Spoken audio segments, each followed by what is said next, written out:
अस्सलामुअलैकुम वरहमतुल्लाहि वबरकातुहू। मैं हूं इमरान खान और आप देख रहे हैं मेरा चैनल मोहम्मद इस्लामिक।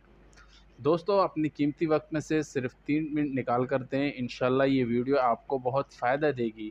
और अगर वीडियो अच्छी लगे तो इसको लाइक और शेयर कमेंट ज़रूर करें। तो चलें अपनी वीडियो का आगाज़ करते हैं। दोस्तों, ज़मीन और आसमान की पैदाइश। अल्लाह रब्बुल इज़्ज़त ने पूरी कायनात और इसके तमाम चीज़ों को बेमिसाल पैदा किया है। कुरान करीम में ज़मीन और आसमान की पैदाइश का तज़किरा कई जगह आया है और बाज़ जगह सराहत के साथ मज़कूर है कि किसको कितने दिनों में पैदा किया है। इन तमाम आयतों को सामने रखने के बाद पता चलता है कि पहले ज़मीन का मादा तैयार किया गया और वो अभी इसी हालत में था कि आसमान के मादे को धुएं की शक्ल में बनाया गया।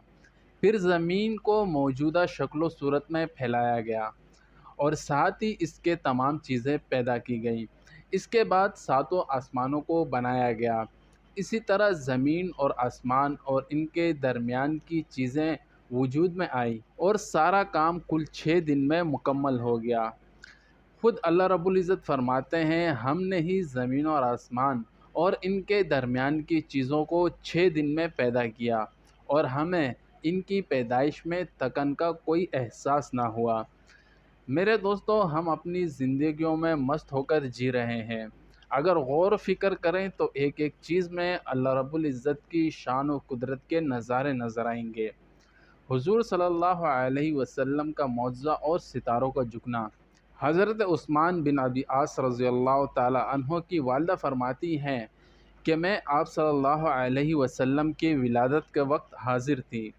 जब आप सल्लल्लाहु अलैहि वसल्लम दुनिया में तशरीफ़ लाए तो मैंने देखा कि सारा घर नूर से भर गया। सितारे करीब आ गए और लटक आए थे।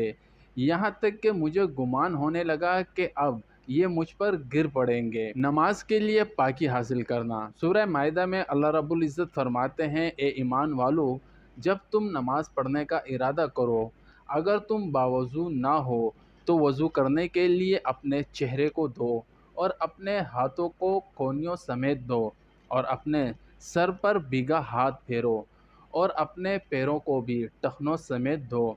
और अगर तुम जनाबत की हालत में हो तो नमाज से पहले सारा बदन पाक कर लो। सूद खाना। सूरह बकरा में अल्लाह रब्बुल इज़्ज़त फरमाते हैं, जो लोग सूद खाते हैं वो क़यामत में उठेंगे तो इस शख्स की तरह उठेंगे जैसे शैतान ने छूकर पागल बना दिया हो।